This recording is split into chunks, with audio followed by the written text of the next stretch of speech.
you begin by ending your search for love. I say it again. You begin by ending your search for love. No more searching. So what does the poet mean by those that go searching for love only make manifest their own lovelessness? Well, when you seek something, you feel that what you're striving for is missing from your life. If it's love, for example, then what you're really saying is, I'm experiencing lovelessness, and in my seeking, I hope to fill this void. But the problem with this approach is that rather than filling the love void, it only puts you further out of balance, and lovelessness continues to be your experience. Why? Because you're weighted more in lovelessness than in lovingness. Your thoughts are focused on finding what's missing, while your desire is for love to flow into your life. This kind of misalignment continues to attract more of what's missing. What you're thinking about is the love that's not there. The universe cooperates by matching up vibrationally with precisely what you're thinking about. How does the universe know to do this? Well, it's merely matching its vibration to your thoughts through the law of attraction. You need to turn off the searchlights and dismiss the search party, and instead replace them with an energy of loving thoughts, an internal knowing about receiving love. You originated from a place of spirit. That's defined by love. When you begin rebalancing your life so that your desire and the way you think and behave are a loving partnership, you'll realize that your desire is really God realization. The longing for love is a longing to become more like God in your thoughts. With this awareness, you soon realize that searching outside of yourself for what you already are is the ultimate folly. No one else can give this to you. As D.H. Lawrence says, the loveless never find love. This is because the loveless are focused on not having what they desire rather than on what they already are.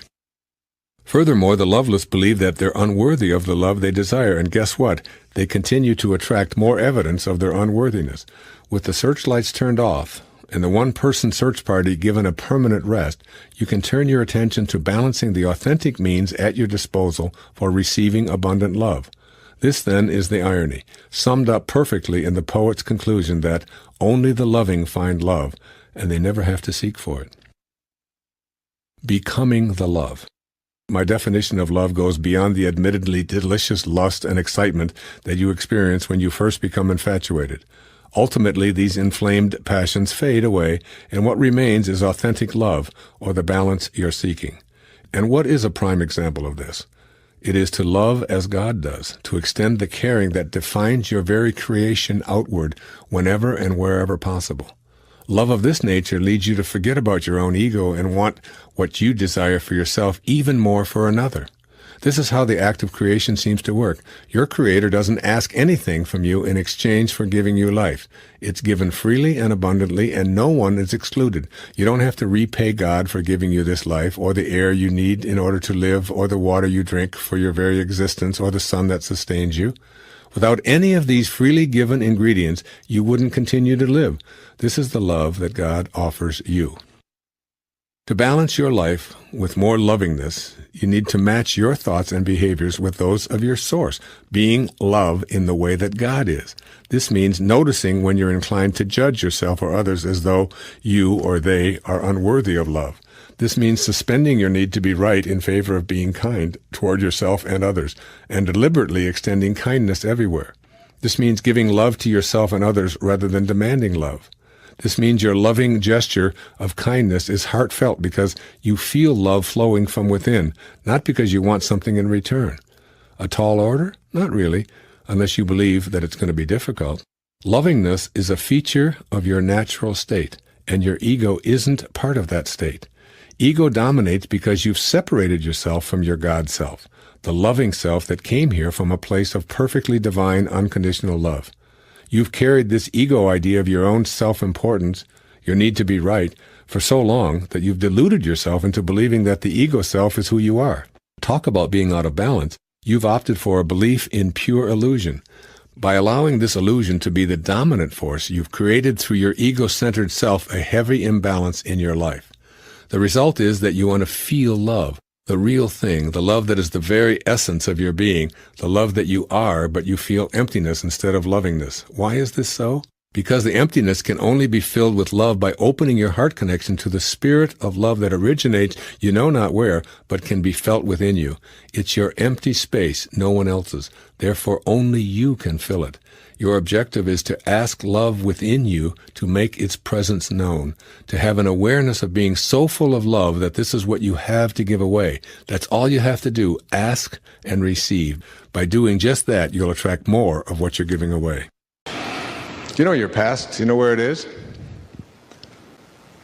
It's only where you think. Do you know that every relationship you have, close your eyes, just close your eyes. Just close them. Okay, where's your husband? Where's your wife? Where are your children, your grandchildren? Where's your ex-spouse? They're all in your mind. Open your eyes. Now they're gone. Close your eyes. There they are again. They're just in your mind. You carry your relationships around in your mind. And if your thoughts about your relationships are on what is wrong, what you don't like, what you hate, what they did to you, that will be your experience. And you will materialize or manifest more and more of that pain into your life. If you look at what you love about them and make that the focus of your attention, that will be the nature of your relationship. It's the greatest secret in making any relationship work. It's so simple. Always focus on what you love if you want that to expand in your life. When you look at someone that you're in a relationship with, look at what you love.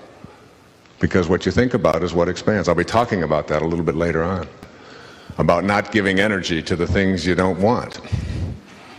Because what you think about is what expands. And if what you're thinking about what you don't want, then more of what you don't want will just keep showing up. It's the only way it works.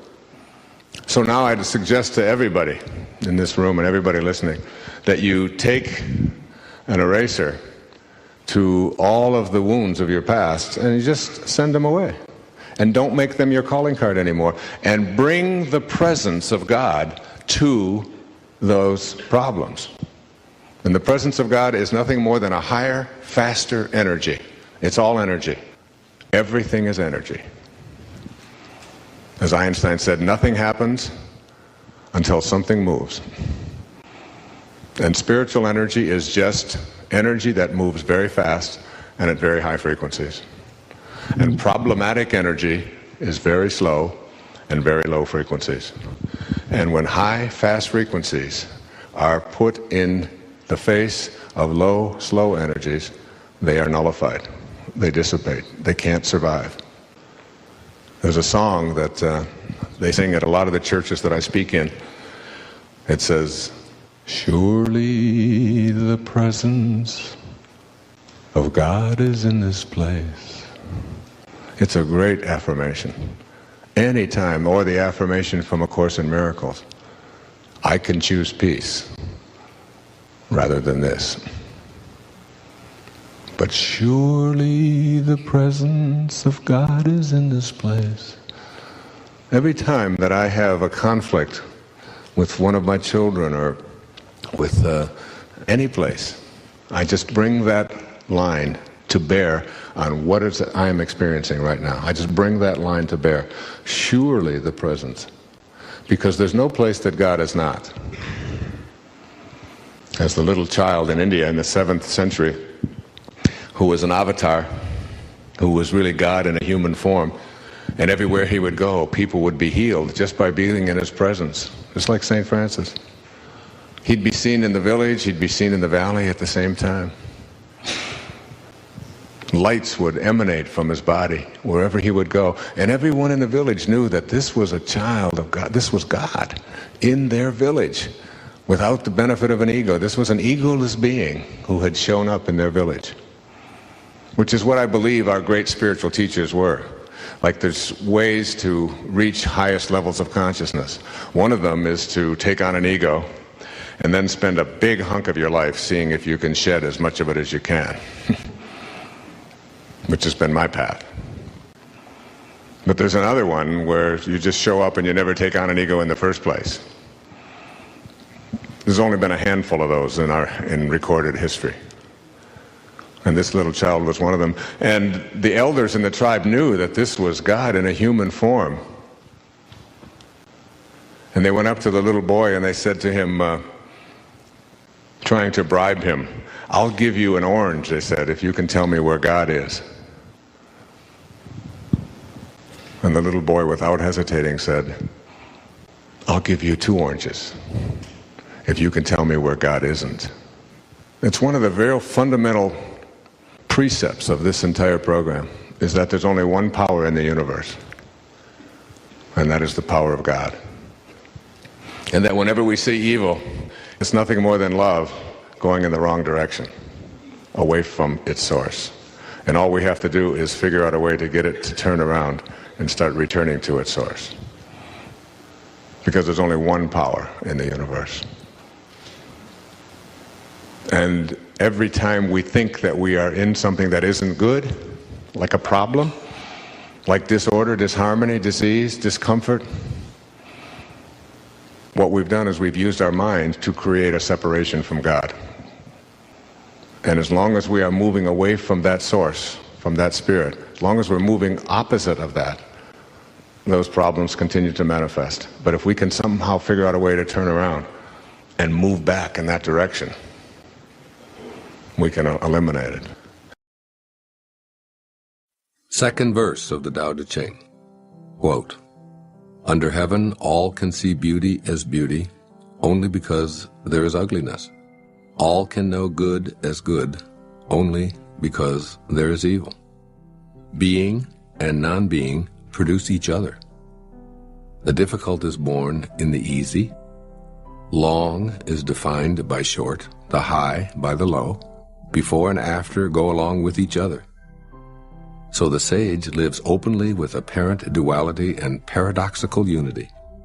The sage can act without effort and teach without words, nurturing things without possessing them. He works, but not for rewards. He competes, but not for results. When the work is done, it is forgotten.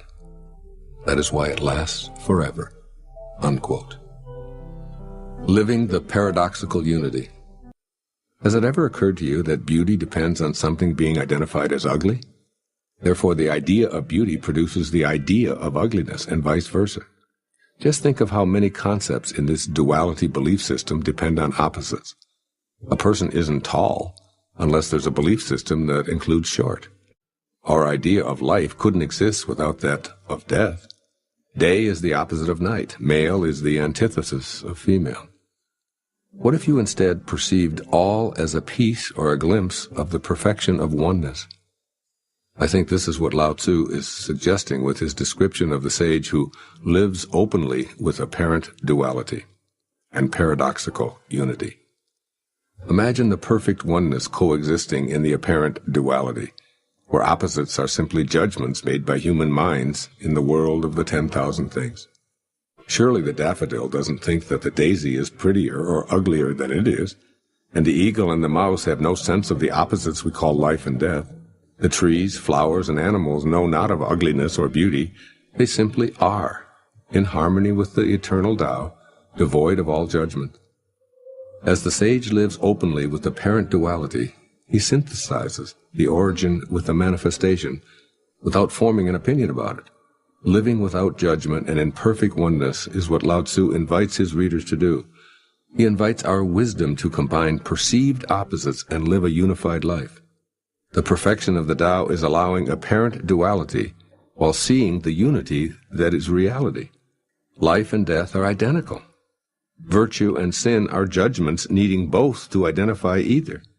These are the paradoxes of a unified life. This is living within the eternal Tao. Once the dichotomies or pairs of opposites are transcended, or at least seen for what they are, they flow in and out of life like the tides. Practice being a living, breathing paradox every moment of your life. The body has physical boundaries. It begins and ends and has material substance. Yet it also contains something that defies boundaries, has no substance, and is infinite and formless. You are both the Tao and the 10,000 things simultaneously. Let the contrasting and opposite ideas be within you at the same time. Allow yourself to hold those opposite thoughts without them canceling each other out. Believe strongly in your free will and ability to influence your surroundings, and simultaneously surrender to the energy within you. Know that good and evil are two aspects of a union.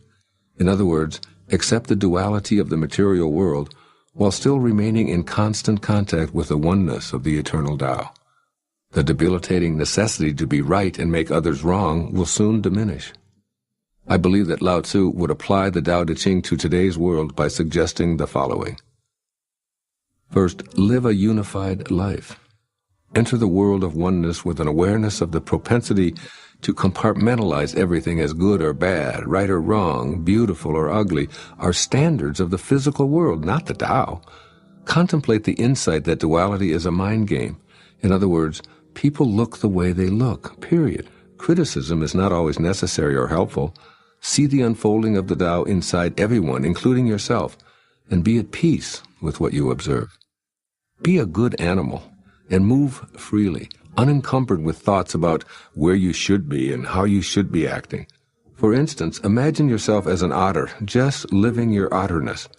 You're not good or bad, beautiful or ugly, a hard worker or a slacker. You're simply an otter, moving through the water or on the land freely, peacefully, playing and without judgment. When it's time to leave your body, you do so, reclaiming your place in the pure mystery of oneness. This is what Lao Tzu means when he says, when the work is done, it is forgotten. That is why it lasts forever. In other words, you don't have to leave your body to experience forever. It's possible to know your eternal self even in the embodied condition. When duality and judgment crop up, allow them to be a part of the perfect unity. When other people create dichotomies, you can always know oneness by practicing the Tao. Also, accomplish much by trying less. Effort is one piece of the whole. Another piece is non-effort. Fuse these dichotomies, and the result is effortless action without attachment to outcome. This is precisely how you dance with someone. You make an attempt, assume a position, listen to the music, and let go all at the same time, allowing yourself to easily move with your partner. Combine the so-called opposites into the oneness of being without judgment or fear. Labeling action as a fine effort implies a belief that trying hard is better than not trying. But trying itself only exists because of beliefs about not trying. Attempting to pick up a piece of trash is really just not picking up the trash. Once you've picked it up, then trying and not trying are irrelevant. Understand that you can act without the implied judgment of words such as effort and trying. You can compete without being forced to focus on outcome. Eliminating opposites paradoxically unifies them so that it is unnecessary to identify with one position. I imagine that in today's language, Lao Tzu would sum up this second verse of the Tao Te Ching in these two simple words. Just be. Do the Tao now. This is the ineffable secret, the ultimate illumination, the key to peace and power. You are God. Those are the three magic words. If you will accept this towering truth and dare to stand atop this magnificent pinnacle, universal consciousness will be revealed to you from within. God is there. It is He who peers from behind your eyes, who is your own consciousness, who is your very self. You are not just a part of God, you are altogether God. And God is altogether you. Now, that's scary stuff for a lot of people. We weren't raised to believe that.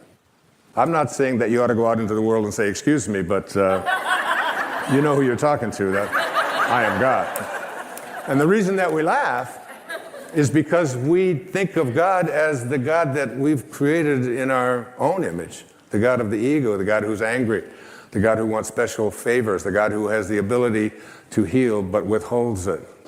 But there's another word that Jesus used in the New Testament, and this is the God I speak of, quoting him.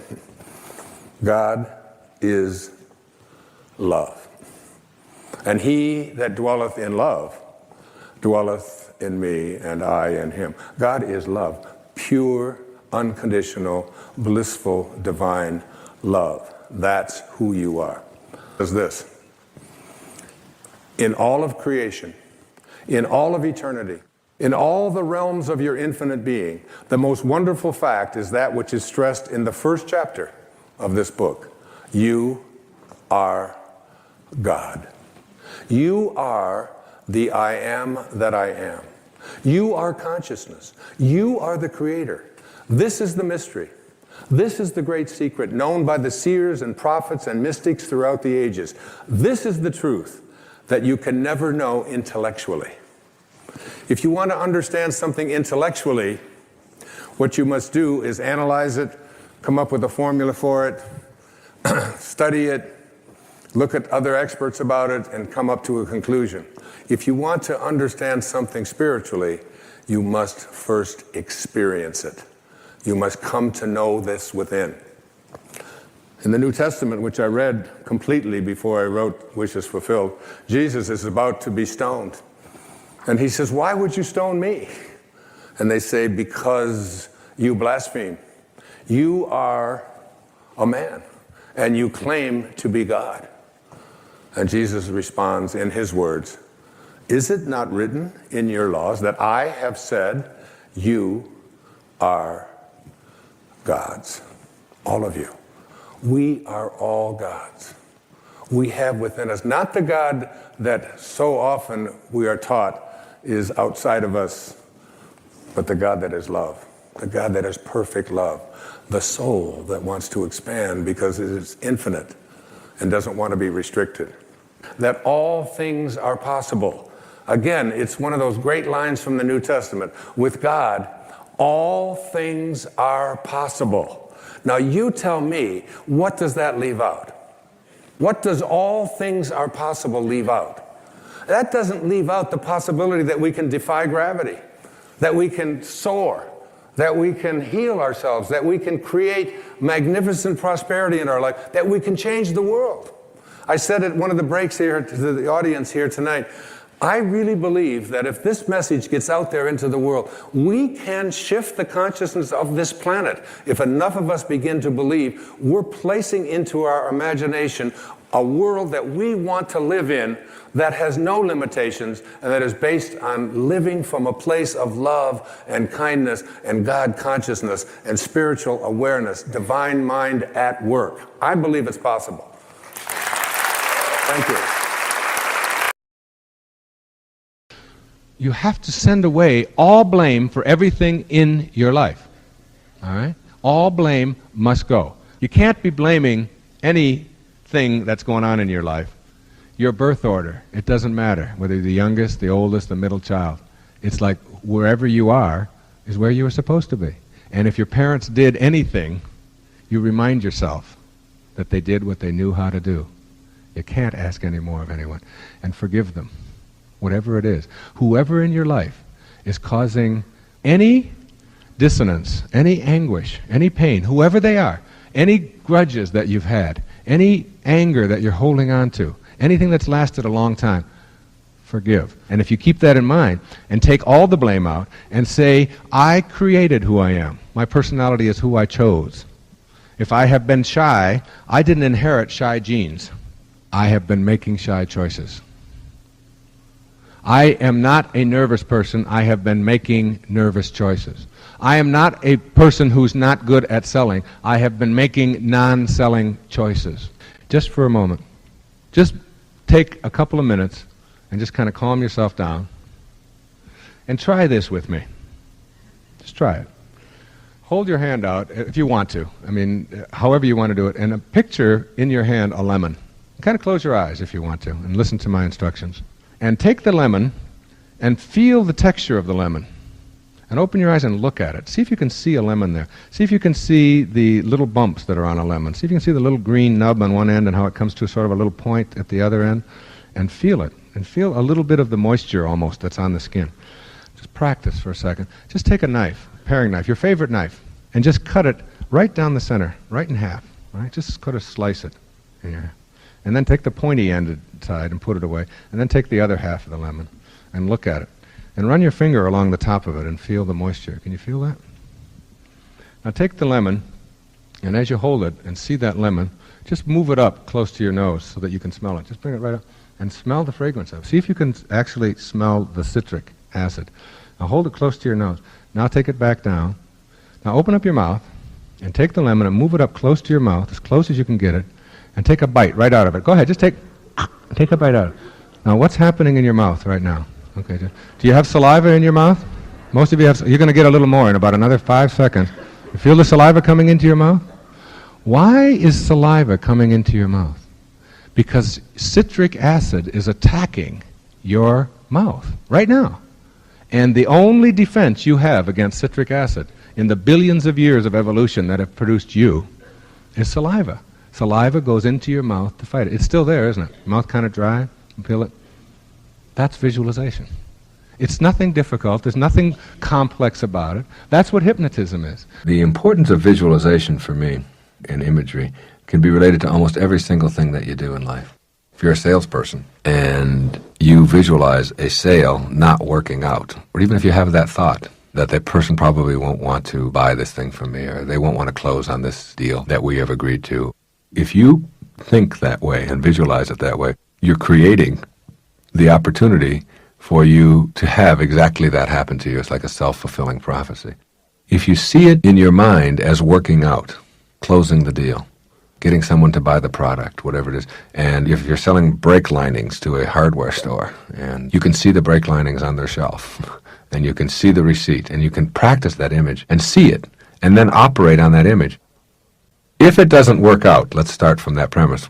You say, all right, instead of, see, this guy's wrong, I knew that this karma stuff, and I don't want to hear any more of this stuff. You don't do that. You say, there's something in this for me. It's not supposed to be working out right now. I wonder what I can do to learn from that. Let me re-examine it. Let me look at it. You don't blame anybody else, all right? Blame must go. If you are going into a tax audit and you believe that it's not going to work out, you are going to act out on that auditing image that you have in your mind. And you will not prepare yourself in the same way as if you believe that you're not going to have to pay more taxes and that you've been an honest taxpayer and that you filled out your forms properly and that you are entitled to not have to pay additional taxes, and that's how you're going to operate. And you get an accountant who believes that as well, and you go in from that premise, you'll find yourself having much, much less difficulty than if you go in saying, oh, they're going to look through my records, it's going to take 2 days, they have no right to go through all of these things, I hate it when they do this, and you go through this whole process. You are creating what it is that you don't want for yourself, because you're going to operate and behave on the basis of whatever image you have. If you believe it's going to be nasty, you're going to start behaving in ways to have that outcome come about. If you want to get a parking place, you can image yourself seeing one. Instead of looking for no place to park, you begin to see yourself as having one. If you want to have health, you begin to see yourself looking and feeling and acting the way you want to, and never detracting from that picture. And you can make that happen for yourself in your life. If you don't want negative things to go on in your life, then practice visualizing and having positive affirmations toward the things that you previously thought negatively about. Your thought processes create the images that you have. Those images create the behavior, and you can't back one up from the other unless you're willing to think that it's going to work out, and that's the premise you're operating from. That's a very important point for people if they want to be enlightened. If you believe that it's going to work out, then you'll start to see opportunities. If you don't, then you'll see obstacles.